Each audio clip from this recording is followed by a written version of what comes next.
రైతన్న కన్నీటి కష్టాలు ఎన్నడూ తీరని శోకాలు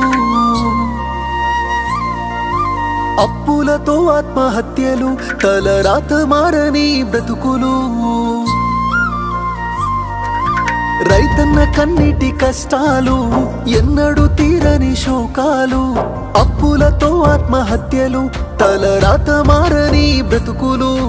నష్టాన్ని కష్టాన్ని భరించి రైతన్న అవమానమాకలి ఎదిరించి రైతన్న మన కోసమే కష్టపడతాడు మన కడుపులని నింపుతాడు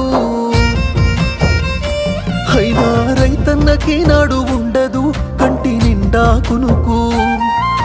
రైతన్నకే పూట దొరకదు కడుపు నిండా మితుకు అయ్యో రైతన్నకే నాడు ఉండదు కంటి నిండా కునుకు రైతన్నకే పూట దొరకదు కడుపు నిండా